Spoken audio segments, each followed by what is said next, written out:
Tonight, I'm going to be reading you a chapter of one of my favorite stories. Can you guess what it is?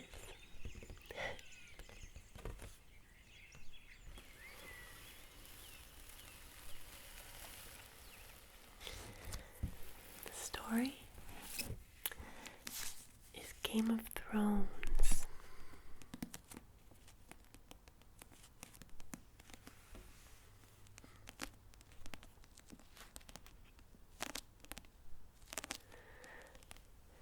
It's perhaps not the most relaxing story for bedtime, but it has some very beautiful descriptive language. So feel free to get comfortable and close your eyes and just try to focus on the sound of my voice. Okay? Good.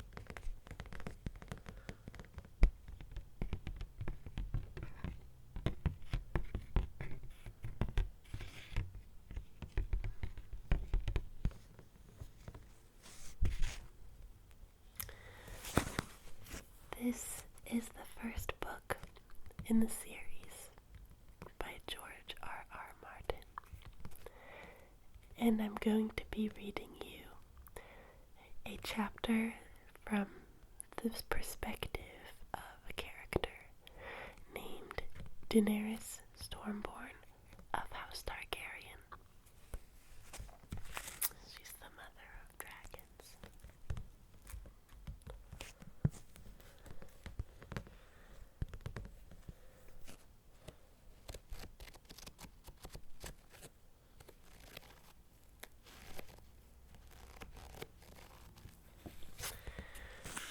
So what I'm gonna do before I begin is create a mood by lighting the room better for you tonight. Okay? Alright.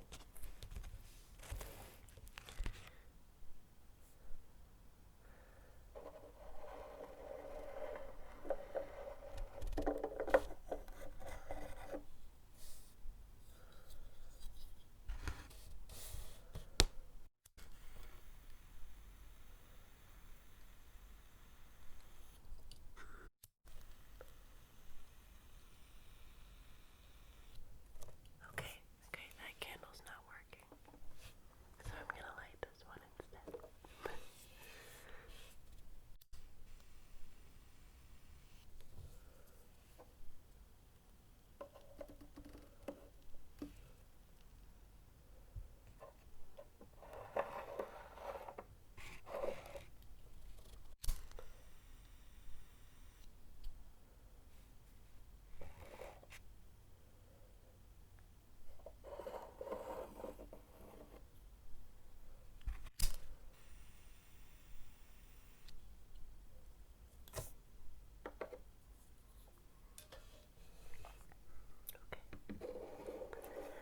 Make it nice and even there.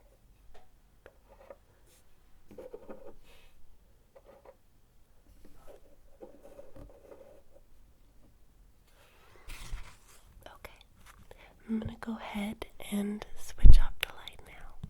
Alright.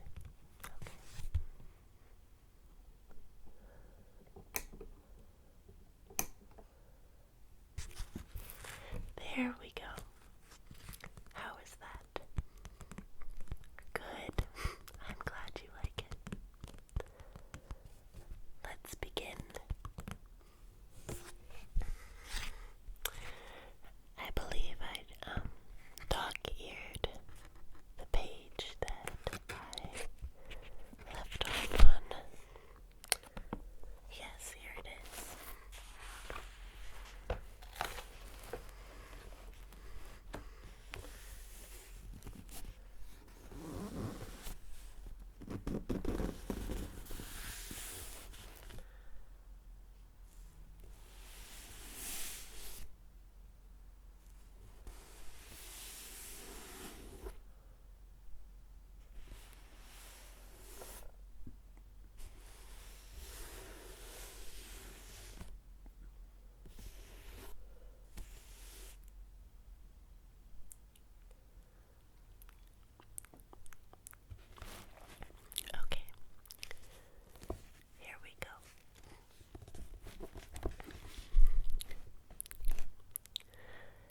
horse gate of Viastathrok was made of 2 gigantic bronze stallions, rearing their hoofs, meeting 100 feet above the roadway to form a pointed arc.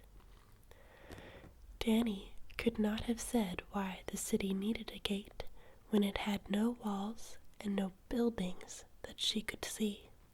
Yet there it stood, immense and beautiful, the great horses framing the distant purple mountain beyond. The bronze stallions threw long shadows across the waving grasses as Khal Drogo led the Khalasar under their hoofs and down the God's Way, his blood riders beside him.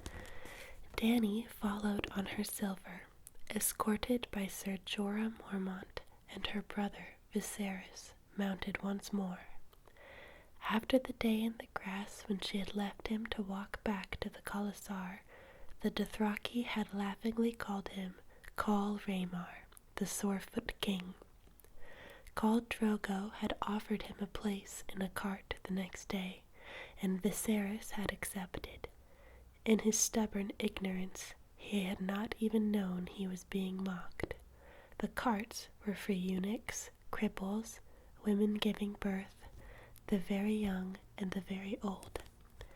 That won him yet another name, Khal Rhagot, the Cart King. Her brother had thought it was the Khal's way of apologizing for the wrong Danny had done him. She had begged Ser Jorah not to tell him the truth, lest he be shamed. The knight had replied that the king could well do with a bit of shame, yet he had done as she bid. It had taken much pleading and all the pillow tricks Doria had taught her before Danny had been able to make Drogo relent and allow Viserys to rejoin them at the head of the column. "Where is the city?" she asked as they passed beneath the bronze arch.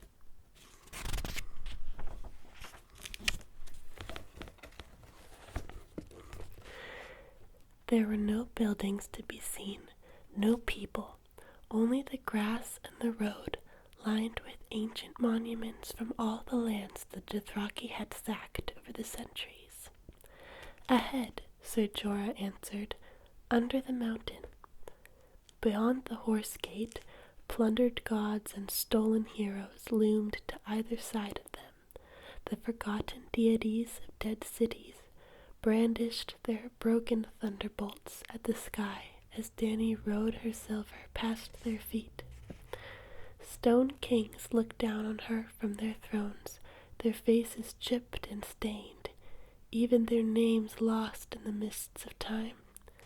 Lithe young maidens danced on marble plinths draped only in flowers, or poured air from shattered jars. Monsters stood in the grass beside the road, black iron dragons with jewels for eyes, roaring griffins, manticores with their barbed tails poised to strike, and other beasts that she could not name. Some of the statues were so lovely they took her breath away, others so misshapen and terrible that Danny could scarcely bear to look at them. Those, Ser Jorah said, had likely come from the Shadowlands, beyond the Assai.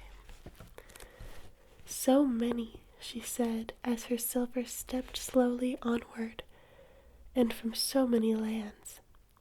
Viserys was less impressed. "The trash of dead cities," he sneered. He was careful to speak in the common tongue, which few Dothraki could understand, yet even so Danny found herself glancing back at the men of her cause to make certain he had not been overheard. He went on blithely. "All these savages know how to do is steal the things better men have built, and kill." He laughed. "They do know how to kill. Otherwise, I'd have no use for them at all." "They are my people now," Danny said. "You should not call them savages, brother." "The dragon speaks as he likes," Viserys said, in the common tongue. He glanced over his shoulder at Ego and Ricaro riding behind them and favored them with a mocking smile. See, the savages lack the wit to understand the speech of civilized men. A moss-eaten stone monolith loomed over the road, 50 feet tall. Viserys gazed at it with boredom in his eyes. How long must we linger amidst these ruins before Drogo gives me my army? I grow tired of waiting. The princess must be presented to the Dosh Khaleen. The crones, yes, her brother interpreted. And there's to be some murmurs show of a prophecy for the whelp in her belly. You told me. What is that to me? I'm tired of eating horse meat, and I'm sick of the stink of these savages. He sniffed at the wide floppy sleeve of his tunic, where it was his custom to keep a sachet. He could not have helped much. The tunic was filthy. All the silk and heavy wools that Viserys had worn out of Pentos were stained by hard travel and rotted from sweat. Sir Jorah Mormont said, "The Western market will have food more to your taste, your grace. The traders from the free cities come there to sell their wares. The call will honor his promise in his own time. He had better," Viserys said grimly. "I was promised a crown, and I mean to have it." The dragon is not mocked. Spying an obscene likeness of a woman with 6 breasts and a ferret's head, he rode off to inspect it more closely. Dany was relieved, yet no less anxious. "I pray that my sun and stars will not keep him waiting too long," she told Sir Jorah when her brother was out of earshot. The knight looked after Viserys doubtfully. "Your brother should have bided his time in Pentos. There is no place for him in a Khalasar. Illyrio tried to warn him. He will go as soon as he has his 10,000. My lord husband promised a golden crown." Sir Jorah grunted. "Yes, Khaleesi, but the Dothraki look on these things differently than we do in the West. I have told him as much as Illyrio told him, but your brother does not listen. The horse lords are no traitors. Viserys thinks he sold you, and now he wants his price. Yet Khal Drogo would say he had you as a gift. He will give Viserys a gift in return, yes, in his own time. You do not demand a gift, not of a call. You do not demand anything of a call. It is not right to make him wait." Dany did not know why she was defending her brother, yet she was. Viserys says he could sweep the 7 kingdoms with 10,000 Dothraki screamers. Sir Jorah snorted. Viserys could not sweep a stable with 10,000 brooms. Dany could not pretend to surprise at the disdain in his tone. What if it were not Viserys, she asked, if it were someone else who led them, someone stronger? Could the Dothraki truly conquer the 7 kingdoms? Sir Jorah's face grew thoughtful as their horses trod together down the God's Way. "When I first went into exile, I looked at the Dothraki and saw half-naked barbarians as wild as their horses. If you had asked me then, princess, I should have told you that 1,000 good knights would have no trouble putting to flight 100 times as many Dothraki. But if I asked you now," the knight said, "I am less certain. They are better riders than any knight, utterly fearless, and their bows outrange ours. In the 7 kingdoms, most archers fight on foot from behind a shield wall or sharpened stakes. The Dothraki fire from horseback, charging or retreating. It makes no matter. They are full as deadly. And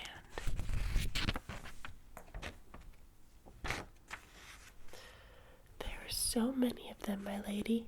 Your lord husband alone counts 40,000 mounted warriors in his Khalasar.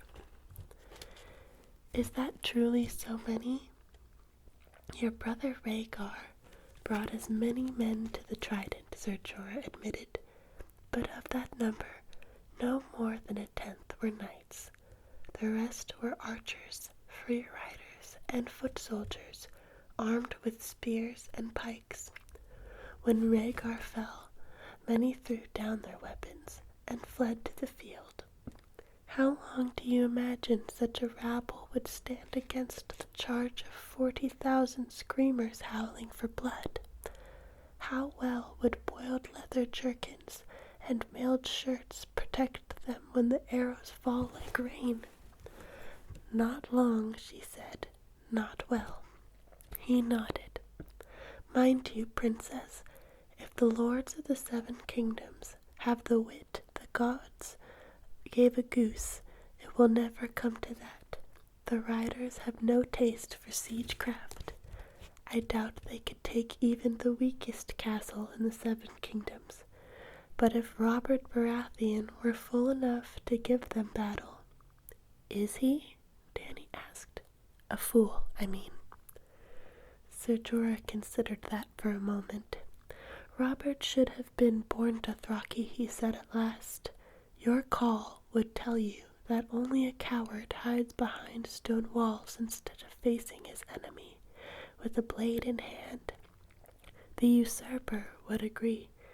He is a strong man, brave, and rash enough to meet a Dothraki horde in the open field, but the men around him, well, their pipers play a different tune. His brother Stannis, Lord Tywin Lannister, Eddard Stark, he spat. You hate this Lord Stark, Dany said. He took from me all I loved for the sake of a few lice-ridden poachers and his precious honor, Sir Jorah said bitterly. From his tone, you could agree till the loss still unpained him. He changed the subject quickly. There, he announced, pointing, Vaes Dothrak, the city of the horse lords. Khal Drogo and his blood riders led them through the great bazaar of the western market, down the broad ways beyond.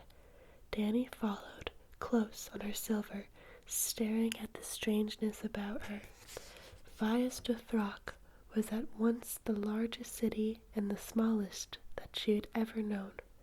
She thought it must be 10 times as large as Pentos, a vastness without walls or limits, its broad wind-swept trees paved in grass and mud, and carpeted with wildflowers.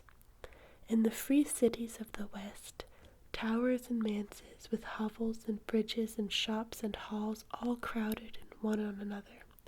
But in Vaes Dothrak they sprawled languorously, baking in the warm sun, ancient, arrogant, and empty. Even the buildings were so queer to her eyes. She saw carved stone pavilions, manses of woven grass as large as castles, rickety wooden towers, stepped pyramids faced with marble, log halls open to the sky. In place of walls, some palaces were surrounded by thorny hedges. None of them are alike, she said. Your brother has part of the truth, Sir Jorah admitted. The Dothraki do not build. 1,000 years ago, to make a house, they would dig a hole in the earth and cover it with a woven grass roof.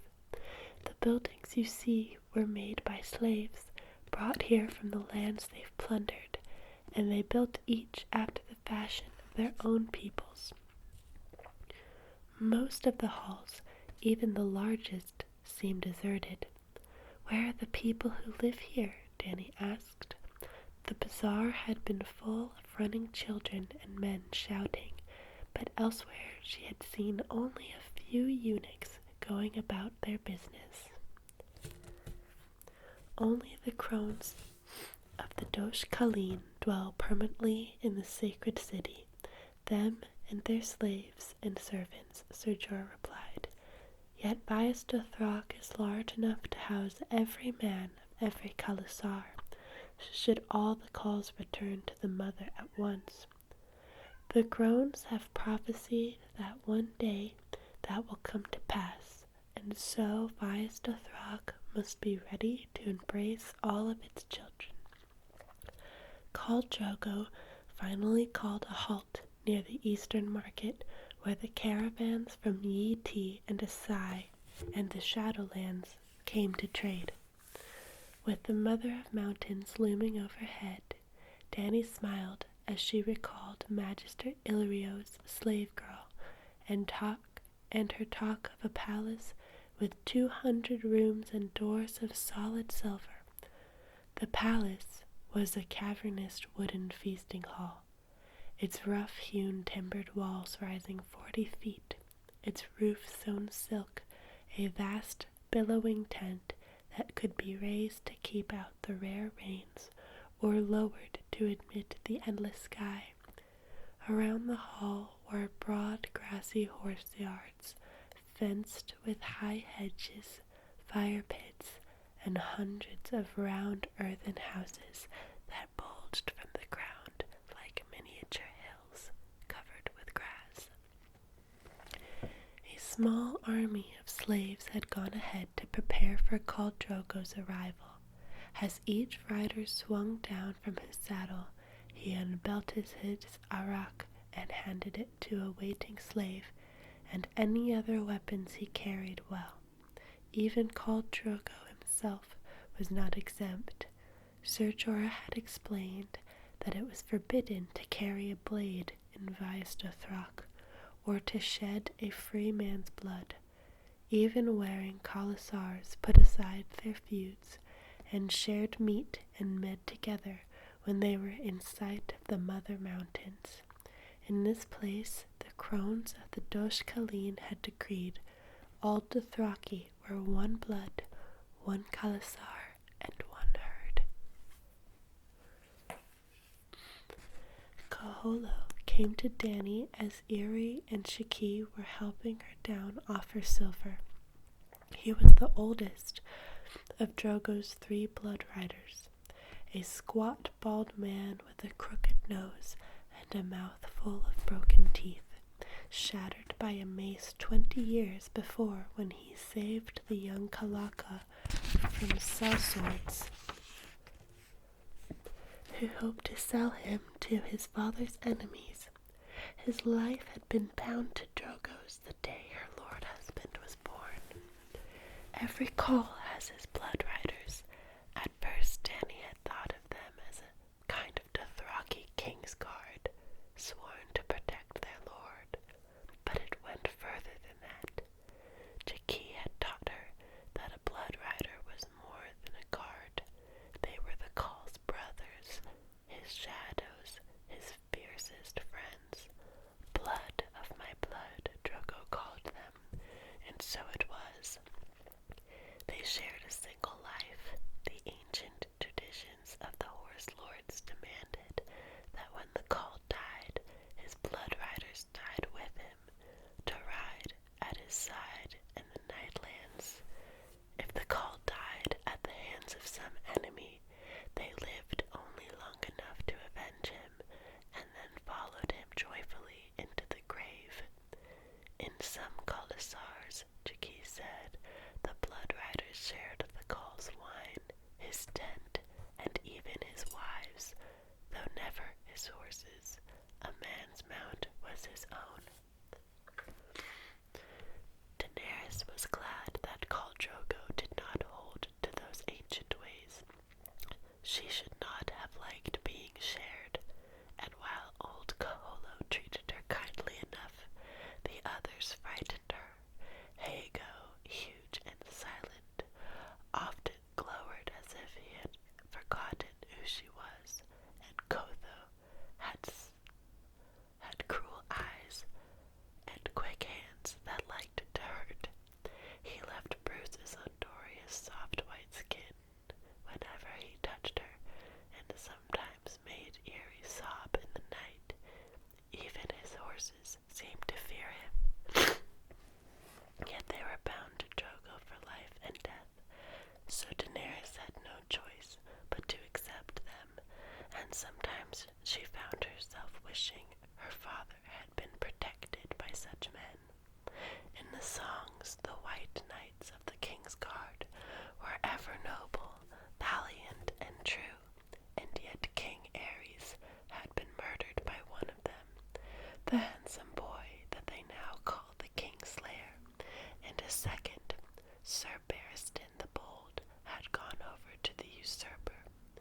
blood riders of his own to protect him against treachery in his king's guard.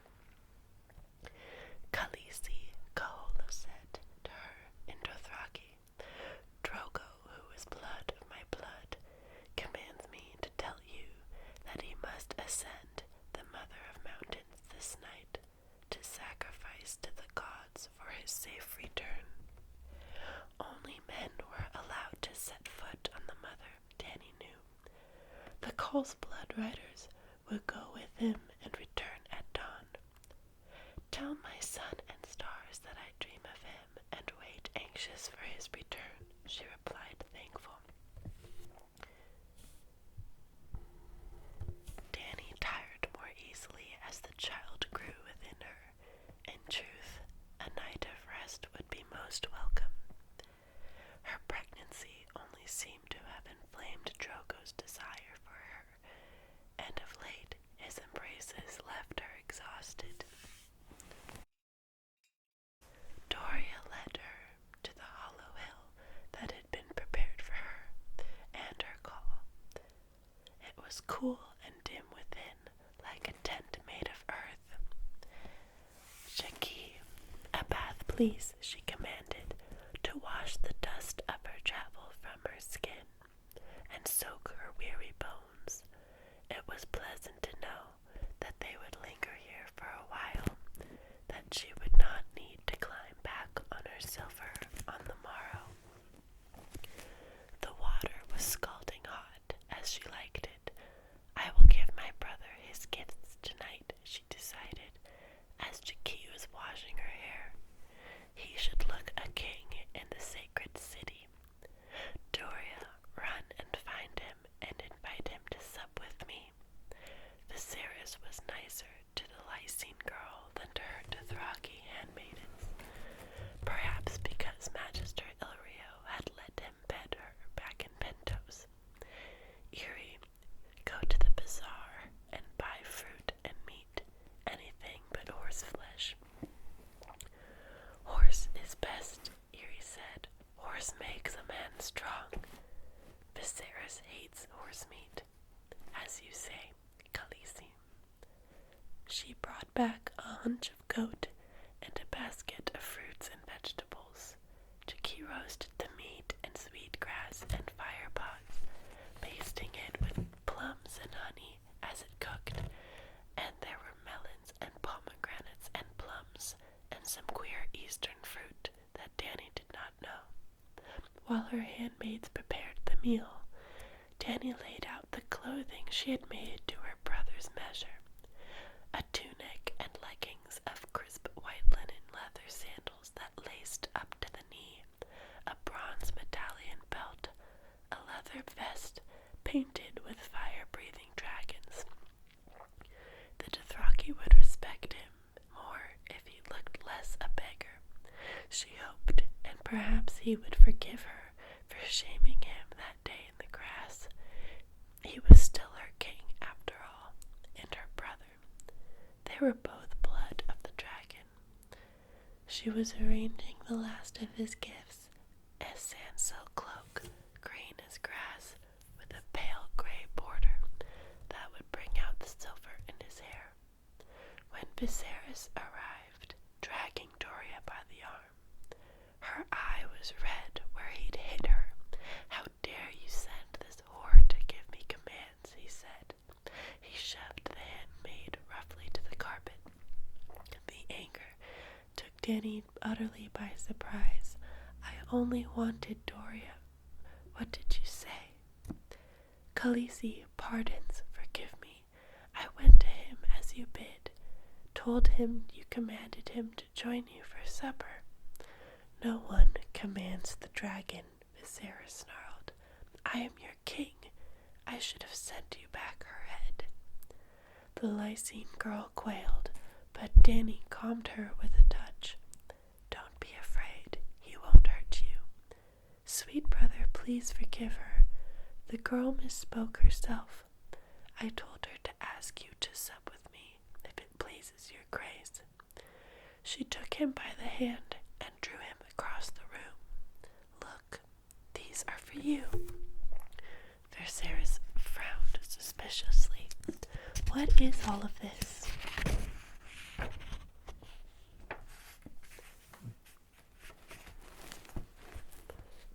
New raiment. I had it made for you. Danny smiled shyly. He looked at her and sneered. Dothraki rags. Do you presume to dress me now? Please, you'll be cooler and more comfortable, and I thought, maybe if you dress like them, the Dothraki. Danny did not know how to say it without waking his dragon. Next you'll want to braid my hair. I'd never. Why was he always so cruel? She had only wanted to help. You have no right to a braid. You have won no victories yet. It was the wrong thing to say. Fury shone from his lilac eyes, yet he dared not strike her, not with her handmaids watching and the warriors of her calls outside. Viserys picked up the cloak and sniffed at it. This stinks of manure. Perhaps I shall use it for a horse blanket. I had Doria sew it specially for you, she told him, wounded.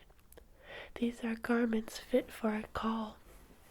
I am the Lord of the Seven Kingdoms, not some grass-stained savage with bells in his hair. Viserys spat back at her. He grabbed her arm. You forget yourself, slut. Do you think that big belly will protect you if you wake the dragon? His fingers dug into her arm painfully, and for an instant Danny felt like a child again, quailing in the face of his rage. She reached out with her other hand and grabbed the first thing she touched, the belt that she'd hoped to give him, a heavy chain of ornate bronze medallions. She swung it with all of her strength. It caught him full in the face. Viserys let go of her. Blood ran down his cheek where the edge of one of the medallions had sliced it open. You are the one who forgets himself, Danny said to him. Didn't you learn anything that day in the grass?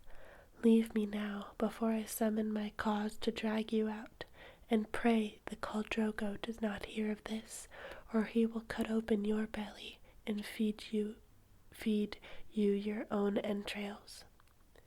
Viserys scrambled back to his feet. When I come into my kingdom, you will rue this day, slut.